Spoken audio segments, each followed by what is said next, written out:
मत मिथ्या बुद्धि हमारे अंदर बनी रहती है, तब तक हमारा यह रोग बढ़ता रहता है। और इससे जब तक हम बचते नहीं हैं, इससे जब तक हम हटते नहीं हैं, तब तक हमारी आत्मा में जन्म जरा मृत्यु से ऊपर उठ करके स्वस्थता देने वाला कोई भी निरोगता का भाव हमारे अंदर आता नहीं है। समझ में आ रहा है? अपथ्य क्या है? जिससे बचना है वही हमारे लिए अपथ्य है। इसलिए यह मानसिकता कि नहीं भाई सब सही है, सब जगह सब कुछ करो, सब जगह करो, सब जगह पहुंचो, यह आपके लिए पथ्य और अपथ्य का भेद मिटाने वाली बात है। रोगी को रोगी तो समझ में आए कि यह हमारे लिए रोग लगा हुआ है, तभी तो हम समझेंगे कि हमारे लिए अपथ्य है। तो जिनको सम्यक दर्शन के भाव चाहिए होते हैं, जिनको सम्यक पथ पर चलना होता है, वो मिथ्या पथ से बचते हैं, वो मिथ्या बुद्धि से बचते हैं, वो मिथ्या देवों से बचते हैं कि भाई दुनिया में सब कुछ एक जैसा कभी नहीं होता, सही और गलत हर चीज में होता है। और हमें यह सीखना चाहिए, जानना चाहिए सही क्या गलत क्या, और उसको जाने बिना हमारे लिए जब तक ये अपथ्य के रूप में सारा कुछ सेवन करने में आता रहेगा, तब तक हमारा रोग बढ़ता ही रहेगा और हम दुख को भोगते रहेंगे। तो बस यही इस लाइन में लिखा हुआ है, मिथ्या मत देव कुबुद्धि रोग, ये रोग हैं तीनों, और यही दुख हैं और यही अपथ्य हैं, और इनको त्याग किए बिना दुख भोग, बार बार वह दुख भोगने में आएगा जो पंच परावर्तन रूप संसार में हमें मिलता है। सुनते हो? हाँ, देखो प्लेन क्रैश हुआ, सुनते हो? 250 लोग कम से कम एक साथ शिकार बन गए। हाँ, कम से कम। हाँ, अब आप सोचो 200-250 मनुष्य इस पुण्य पर्याय को प्राप्त किए थे, इस पुण्य मनुष्य पर्याय के साथ जी रहे थे, और उनका एक साथ, वो भी एक अच्छे ढंग से मरण होता है तो अलग, लेकिन तड़फ के जल करके किस तरह से वह मरण हुआ, कितनी बड़ी दुखद घटना होती है।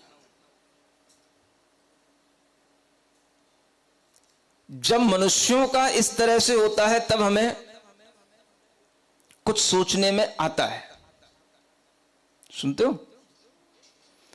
लेकिन जब कहीं पर किन्हीं और दूसरे जानवरों के साथ होता है तब हमें कुछ सोचने में नहीं आता है।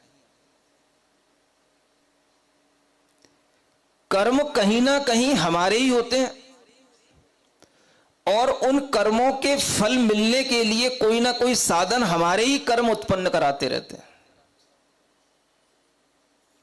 और उन कर्मों से बचने के साधन भी हमारे ही कर्म कराते रहते हैं। यह भी ध्यान रखना। हम जरूरी नहीं कि आज एक अच्छी पर्याय में जी रहे हैं, आज हम एक अच्छे कुल में जन्म लिए हैं, तो हमने पिछले जन्मों में कोई ऐसे कर्म ना बांधे हों जिसके कारण से हमें आग में जलने को ना मिले। समझ आ रहा है? हम पिछले कर्मों के फल से कुछ भी ऐसा कर सकते हैं जिस फल से हमें ऐसी पर्याय मिले, ऐसा हमें दुख मिले। और ये दुख कितना बड़ा दुख होता है। परिवार के परिवार, एक परिवार तो शिफ्ट होने जा रहा था फ्रॉम इंडिया टू लंदन, समझ आ रहा है ना? मतलब कि अपने परिवार के साथ जा रहे हैं कि हमें अब आगे के टाइम में लंदन में रहना है, पति पत्नी है, बच्चे हैं, और सब झुलस गए। समझो कैसे ये कर्मों का फल। हम कुछ तो अनुमान कर सकते हैं, आखिर कहीं ना कहीं ये कर्मों के फल के बिना तो ऐसी संयोजना बनती नहीं। इस जन्म में तो सब हाई क्वालिटी के लोग दिख रहे हैं, एक तो उसमें एक्स सीएम भी थे, तो इस जन्म में तो सब अच्छे दिख रहे हैं। लेकिन पिछले जन्मों के किए हुए कर्मों के फल के बिना कभी भी ऐसी कोई भी घटनाएं दुर्घटना के रूप में हमारे सामने नहीं आ सकती। अब ये बताने का कोई भी हमारे पास अभी विज्ञान नहीं है कि हम ये बता पाए कि ये पिछले कर्म ऐसे थे इसलिए ऐसा हुआ, लेकिन अनुमान इतना अवश्य है, आपको कर्म सिद्धांत पर इतना विश्वास जरूर रखना कि पिछले कोई ना कोई जन्मों के कर्म किसी ना किसी रूप में ऐसे सामूहिक रूप में किए जाते हैं और उसकी अनुमोदना की जाती है, तो उसके फलों से ऐसा मिलता है। ये जन्म जन्मांतरों की कहानी चली आ रही है। कर्मों का संबंध भी जन्म जन्मांतरों से चला आ रहा है। हम आज कोई स्टेटस अपना अच्छा बनाए हुए हैं, हाई प्रोफाइल के साथ जी रहे हैं, ये एक अलग मैटर है, लेकिन जो कर्म हमें जिस तरीके से जलाएंगे, जिस तरीके से हमें मृत्यु देंगे, वो कर्म हमारे निश्चित हैं। वो आज के नहीं है, वो पिछले जन्म जन्मांतरों के होते हैं।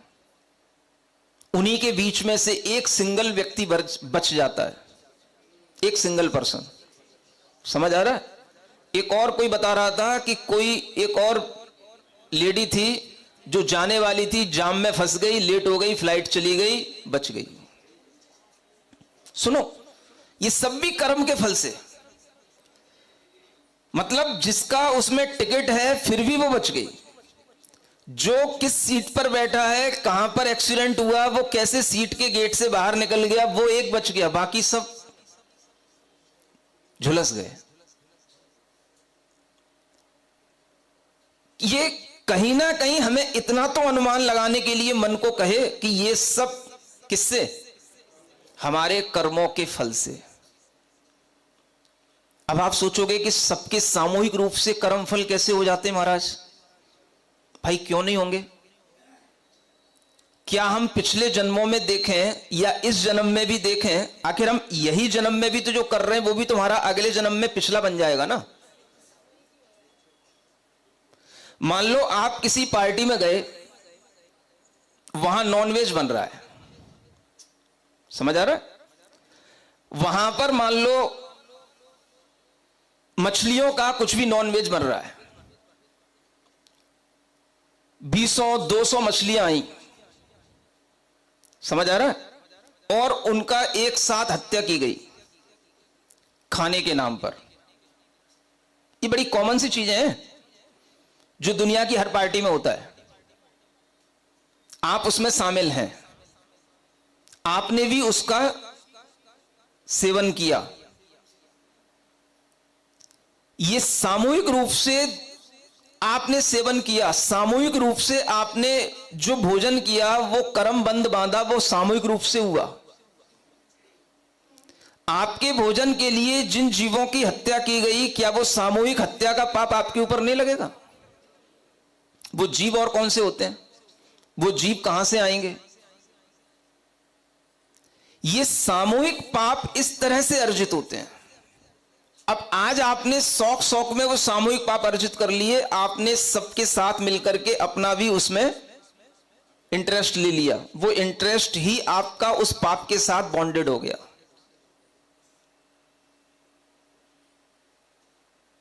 अब क्या होगा?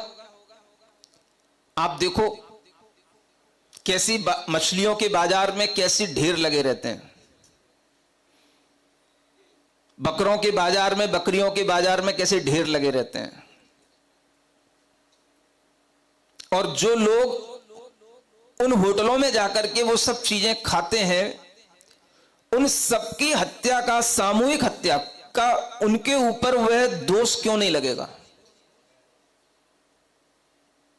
एक बार का कोई सामूहिक भोज हो रहा है और उसमें अगर मान लो 200 मछलियां मारी गई, तो आपके ऊपर भी उन 200 मछलियों का पाप लगेगा।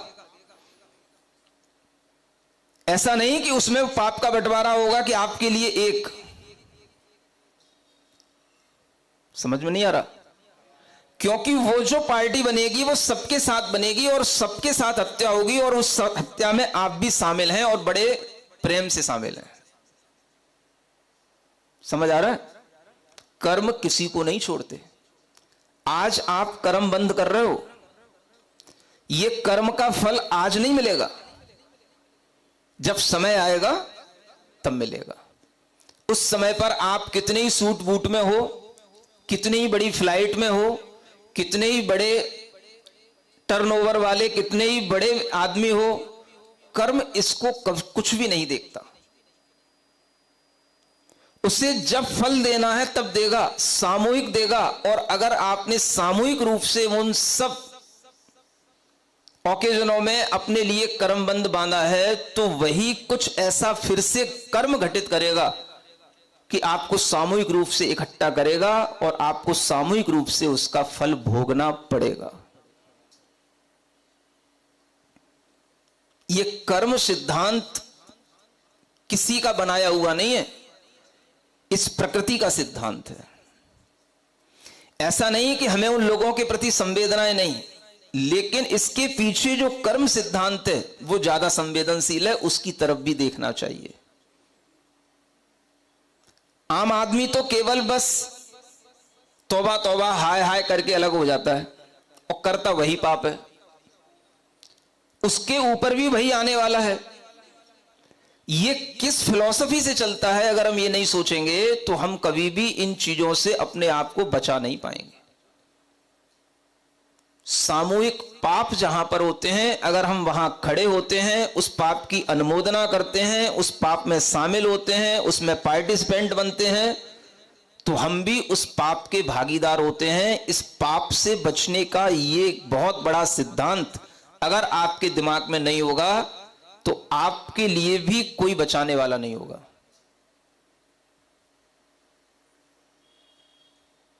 कर्म किसी देश विशेष के लोगों के लिए नहीं, कास्ट विशेष के लोगों के लिए नहीं, कर्म तो हर प्राणी के लिए है। यह इसलिए कहा जाता है कि पाप के कार्यों से बचो। जहां पर सामूहिक हिंसा है, आप अगर वहां पर अपना कोई भी तरीके से इन्वॉल्वमेंट रखते हैं तो आपके लिए वह हिंसा किसी भी रूप में प्रतिफलित हो सकती है, और ये किसी के फल नहीं होते हैं। वर्तमान में सिर्फ हम एक दूसरे के प्रति संवेदना रख सकते हैं, लेकिन इस संवेदना से हम अपने अंदर कोई नया सुधार नहीं ला सकते। संवेदना तो एक औपचारिकता है, एक व्यवहारिकता है, और संवेदना होने के उपरांत भी वो चीज हमारे साथ क्यों नहीं घटित हो, इसका क्या इसका विश्वास है। तो वो चीज कहीं ना कहीं कर्म फल से निर्धारित होती है। 250 आदमी में एक आदमी का बचना, कौन बताए उसने कौन सा कर्म फल। शायद उसने कभी उसी लोगों के साथ में रहते हुए जहां घटना हो रही होगी उसमें किसी एक जीव को बचा लिया होगा। देखो, ये मैं अनुमान से बोल रहा हूं। एक मछली को बचाने वाला का भी एक जन्म में बचाव होता है, तो अगर किसी ने कभी उसने उस घटना में जो सबके लिए मर रहे होंगे किसी एक को बचा लिया होगा, अथवा मेरे निमित्त से मत करना मैं यहां से जा रहा हूं उठ के चला गया होगा, उसके कारण से उसका कर्म फल उसको बचाएगा। ये मेरा सिद्धांत है, ये कर्म सिद्धांत है। सुन रहे हो? बोल नहीं रहे हो? समझ में आ रहा है? इसलिए कहना पड़ता है बेटा, जहां पर ये सामूहिक रूप से नॉनवेज होते हैं, जहां पर इस तरीके से बुरे ढंग से जीवों को मार करके ये सब भोजन आदि बनाए जाते हैं, वहां पर नहीं जाना चाहिए, उन रेस्टोरेंट में नहीं पहुंचना चाहिए। पाप आपके लिए इस बात का नहीं लगेगा कि आपने वहां पर रह करके भी वेज खाया, आपने वहां पर पहुंचकर के भी उन स्थानों को तो प्रमोट किया जो वेज और नॉनवेज दोनों के साथ चल रहे हैं। आपका अनुबंध किसी भी तरीके से वहां पर बनेगा, वो भी आपके भीतर कर्मबंध का कोई ना कोई परसेंटेज डालेगा, जो आगे के समय के लिए हमारे जीवन को दुख में डालने का एक बहुत बड़ा साधन बन जाता है। ये कर्मबंध को ध्यान में रखे बिना, इस बात को ध्यान में रखे बिना हम आगामी दुखों से कभी बच नहीं सकते। तो ये मिथ्या बुद्धि, मिथ्या दर्शन इसी तरह से कर्म बंद कराते हैं। और इसी तरह से उन कर्म बंधों के फल से हमारे जन्म मरण भी कैसे हो जाते हैं। जैसे कभी हमने रास्ते चलते हुए देखा, जब हम इधर बिहार की तरफ विहार कर रहे थे, इधर रांची की तरफ गए थे, उधर कुंडग्राम की तरफ भी गए थे, रास्ते में ऐसे ढेरों के ढेर मछलियों के जले जलाए, एक साथ ऐसे ही जलाते हैं जैसे इसमें जले हुए दिखे मुझे। तब हमें दर्द नहीं होता। एक साथ 200 100 मछलियां को पकड़ करके वह मछुआरे एक साथ जलाते हैं, भून देते हैं, ये पाप नहीं दिखता। और उस पाप का सब भोगी बनते हैं। सबको नॉनवेज चाहिए, उसके बिना प्रोटीन नहीं, उसके बिना हेल्थ नहीं, उसके बिना बॉडी का स्ट्रक्चर नहीं। बनाओ स्ट्रक्चर। ये कर्म फल तुम्हें छोड़ेंगे नहीं, और इन्हीं कर्म फलों की संवेदना के बिना तुम्हारा कभी भी इस संसार के दुखों से तुम्हारा निस्तार नहीं हो सकता। मैं ये नहीं कह रहा कि घटनाएं आपके हमारे साथ नहीं घटित हो सकती हैं। अगर मेरे भी कर्म के फल पुराने ऐसे होंगे तो मेरे भी साथ ऐसा हो सकता है, लेकिन किसी के भी साथ ऐसा होगा तो ये निश्चित मान के चलना, ये कर्म फल से ही होगा।